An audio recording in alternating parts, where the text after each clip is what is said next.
사진 출처, 부동산 지수와 아파트 가격 흐름을 비교하는 시각적 그래프 챗GPT 생성. 부동산 시장에서 아파트 가격의 움직임을 제대로 이해하기 위해서는 다양한 경제 지표와 부동산 관련 지수들을 알아두는 것이 중요하다.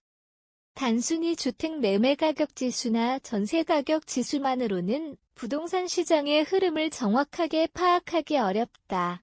주택 사업 경기 전망 지수, 자금 조달 지수, 매수 우위 지수 등 여러 지표를 통해 시장 심리를 분석하고 미래를 예측할 수 있다. 각 지표를 이해하면 아파트 가격이 어떻게 변화할지 보다 명확하게 볼 수 있다. 주택사업 경기 전망 지수는 주택산업연구원이 주택사업자들을 대상으로 조사하여 발표하는 지수로 앞으로의 주택 경기를 전망하는 중요한 지표다. 105 이상이면 주택사업 경기가 좋아질 것이라는 기대감이 높음을 95 미만이면 하락을 예측함을 의미한다. 이번 달 서울의 주택사업 경기 전망 지수는 115.9로 기준선을 훌쩍 넘으며 서울의 주택사업자들이 긍정적인 전망을 보이고 있음을 보여준다. 반면 비수도권은 81.9로 낮게 나타나 주택사업자들이 지방시장을 부정적으로 보고 있다. 자금 조달 지수는 주택산업연구원이 한국주택협회와 대한주택건설협회 회원사를 대상으로 설문조사에 발표하는 지수다. 이 지수는 자금 조달이 원활한지 여부를 나타내며 100을 밑돌면 자금 조달 전망이 비관적임을 뜻한다. 이번 달 자금 조달 지수는 85.2로 나타났는데 이는 대출 규제와 금리 인상으로 인해 자금 조달이 어려워진 상황을 반영한다. 그러나 미국의 기준금리 인하 가능성이 커지면서 국내에서도 금리 인하 기대감이 나타나 전월 대비 지수가 소폭 상승했다. 매수 우위 지수는 KB부동산에서 조사하여 발표하는 지표로 매수자와 매도자 간의 심리를 반영한다. 지수가 100을 넘으면 매수자가 많다는 뜻이고 100 미만이면 매도자가 우위에 있음을 나타낸다. 이번 달 서울의 매수 우위 지수는 57.8로 매수자보다 매도자가 더 많은 상황을 보여주고 있다. 이는 정부의 강력한 대출 규제와 금리 인상으로 인해 매수 심리가 위축되었기 때문으로 해석된다. 서울과 비수도권 부동산 시장의 차이는 지표를 통해 뚜렷하게 드러난다.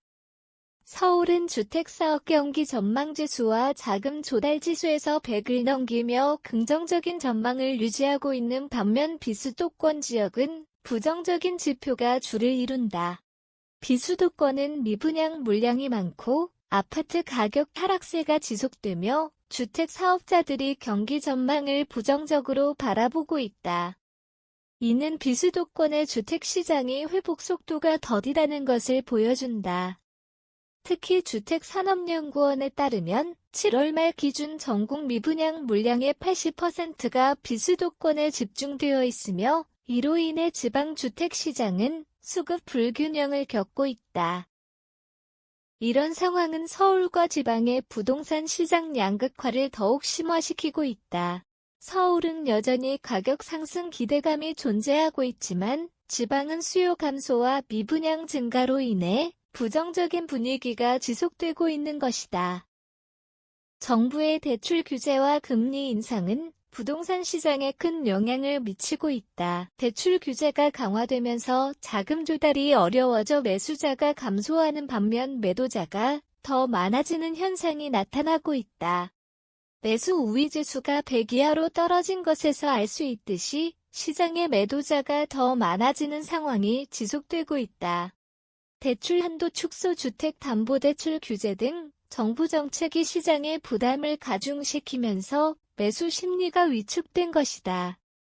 그러나 서울은 이런 규제 속에서도 자금 조달 지수와 입주 전망 지수에서 긍정적인 전망을 보이고 있다. 서울의 입주 전망 지수는 102.8로 기준선인 100을 넘었으며 이는 주택 사업자들이 여전히 서울 아파트 시장의 미래를 긍정적으로 보고 있음을 나타낸다. 서울은 금리 인상과 대출 규제에도 불구하고 아파트 가격 상승 기대감이 여전히 존재하는 곳으로 평가된다. 수원대 부동산학전공 노승철 교수, 전 사단법인 한국 CPM협회장은 정부의 대출 규제와 금리 인상에 대해 단기적으로는 부동산 시장과 열을 진정시키는 효과가 있지만 장기적으로는 시장에 부담을 준다고 지적했다. 그는 대출 규제로 인해 자금 조달이 어려워지면서 주택 사업자들이 신규 사업 추진에 제약을 받을 수 있으며 이는 결국 공급 위축으로 이어질 가능성이 크다고 분석했다. 또한 금리 인상이 실수요자들에게 이자 부담을 증가시켜 주택 구매 심리를 위축시킬 수 있다는 점을 강조하며 이러한 규제 속에서 서울과 비수도권 간 양극화는 더 심화될 것이라고 말했다. 노 교수는 시장 안정화를 위해서는 규제와 함께 장기적인 안정화 대책이 병행되어야 한다고 조언하며 정부의 정책적 균형이 필요함을 강조했다. 부동산 시장의 다양한 지수를 이해하면 아파트 가격 흐름을 더 잘 예측할 수 있다. 주택 사업 경기 전망 지수, 자금 조달 지수, 매수 우위 지수 등은 시장의 심리와 자금 흐름을 보여주며 이를 통해 서울과 비수도권의 시장 상황을 비교 분석할 수 있다.